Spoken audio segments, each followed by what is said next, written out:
Hello दोस्तों, welcome to the channel. आज की वीडियो में बात करेंगे new literatures in English MEG 08 के बारे में। देखते हैं क्या क्या है वो इम्पोर्टेंट क्वेश्चंस जो आपके एग्जाम में आ सकते हैं और किस तरीके से आप सेल्फ प्रिपरेशन कर सकते हैं कुछ पीडीएफ्स की हेल्प से। तो सभी कुछ जानते हैं इस वीडियो में और बढ़ते हैं अपने वीडियो की तरफ। Please do not forget to share and subscribe the channel before moving further. आपको अपने सभी MEG कोड्स की प्रिपरेशन के लिए PDF मिल जाएगी एक्सेप्ट फॉर MEG 16 एंड 12। बाकी सभी सब्जेक्ट्स के लिए PDF अवेलेबल हैं। MEG 08 के लिए देखिए एक PDF तो है जिसमें 20 मोस्ट इंपॉर्टेंट क्वेश्चंस है, 30 पेजेस की ये PDF है।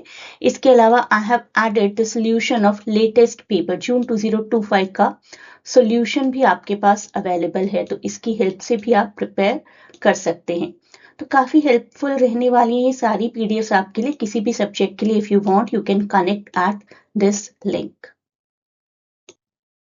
अपने ब्लॉग्स को जरूर जानिए। इंट्रोडक्शन है सबसे पहला ब्लॉग आपका, फिर है grain of wheat, dance of forest, वापसी से दुआ का आइस, कैंडीमैन बहुत ही अच्छा पार्टीशन नॉवेल है, अ हाउस फॉर मिस्टर विश्वास कैरेबियन पोइट्री है। इसके बाद मैं आपको साथ ही साथ ये भी बताती रहूंगी कि ऐसा क्या है जो आप चाहें तो थोड़ा स्किप कर सकते हैं, क्योंकि आपको तो 5 क्वेश्चन ऑप्ट करने होंगे ना एग्जाम में। सॉलिड मंडाला, स्टोन एंजल, हर एक के लिए देखिए स्किप करने का ऑप्शन अलग अलग होता है एज पर योर इंटरेस्ट। किसी को पोइट्री में इंटरेस्ट है, वो पोइट्री आराम से कर पाते हैं, तो कोई और ब्लॉक मिस करिए। किसी को कोई ब्लॉक अगर टफ लग रहा है तो मैं बता दूंगी कि कहाँ कंसंट्रेशन ज्यादा करिए और दूसरे ब्लॉक को कवर कर लीजिए, लेकिन उसके लिए आपको डायरेक्ट कांटेक्ट करना पड़ेगा।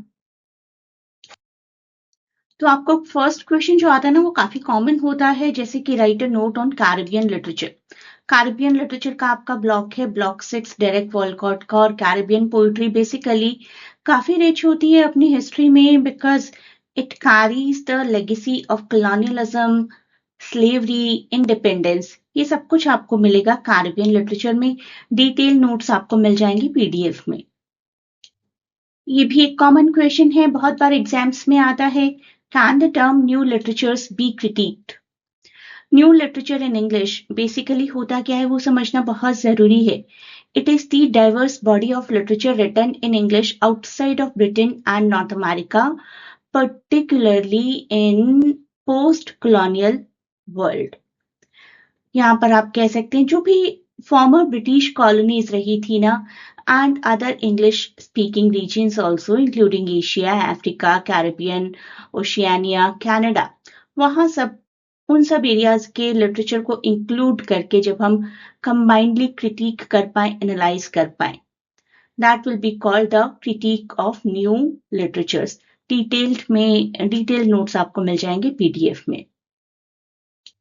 It can be even about post colonial literature. आपको एग्जाम्पल्स पिक करने होंगे अपने सिलेबस में से, कौन सा नॉवल या कौन से प्लेस या इवन कोई पोइट्री भी अगर आपको लगती है कि पोस्ट कॉलोनियल लिटरेचर का एग्जाम्पल है, you will have to pick that.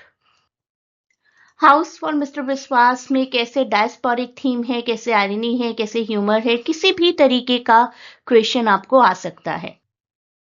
Grain of wheat एक बहुत ही इंपॉर्टेंट नॉवल है जो कि आपको बहुत डिटेल में कवर करना चाहिए, along with the characterization of each character. किस तरीके से कॉलोनियलिज्म है, पोस्ट कॉलोनियलिज्म है, ब्रिटिश कॉलोनियलिज्म किस तरीके से हमें नजर आता है, सभी कुछ आपको डिस्कस करना पड़ सकता है ग्रेन ऑफ व्हीट के लिए। वॉल्डेंग्स रोमन क्या होता है? बहुत ही इंपॉर्टेंट टर्म है। It is the study of the old age troubles. किस तरीके से वॉल्डेंग्स रोमन दिखाया गया है स्टोन एंजल नॉवेल में। बहुत ही खूबसूरत नॉवेल और बहुत ही प्यारा सा क्वेश्चन है ये। एक और पोस्ट कॉलोनियल लिटरेचर हमारे सामने आ गया है, dance of forest.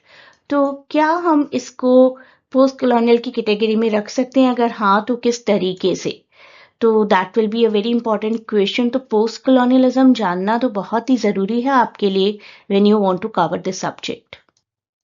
Ice candy man partition literature तो है ही, कॉलोनियलिस्ट लिटरेचर तो है ही, इसके साथ ही साथ इसमें फेमिनिस्ट कंसर्न्स भी हैं, किस तरीके से फीमेल कैरेक्टर्स को दिखाया गया है नॉवेल में। तो काफी वापसी सिद्धवा का बहुत ही अच्छा नॉवेल है और आपको जरूर कवर करना चाहिए। सॉलिड मंडाला, जो कि मैंने आपको बताया कि कॉम्प्लिकेटेड है और बहुत ज़्यादा नहीं है इसमें लिखने के लिए, फिर भी आप आंसर्स किस तरीके से करेंगे that I will tell you in the PDFs. Derek Walcott 1992 Nobel prize winner, अगर आप ये मेंशन करेंगे इनके इंट्रोडक्शन में तो बहुत ही अच्छा रहेगा।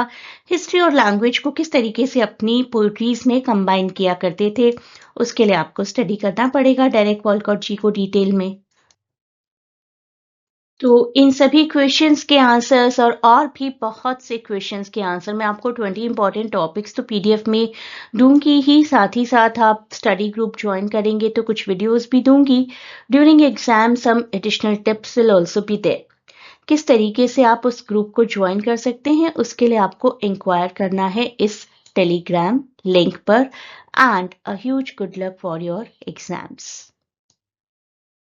As I have been telling in all my videos कि अभी लाइव क्लासेस अवेलेबल नहीं हैं अपकमिंग एग्जाम्स के लिए, एग्जाम्स आ ही रहे हैं। हाउएवर MEG1 का बैच मंडे से शुरू होना है।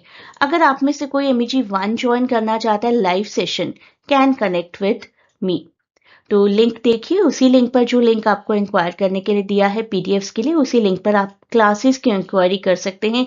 8% only for MEG1 for upcoming exam, लेकिन फर्दर एग्जाम्स के लिए सभी बैचेस क्रिएट किए जा रहे हैं।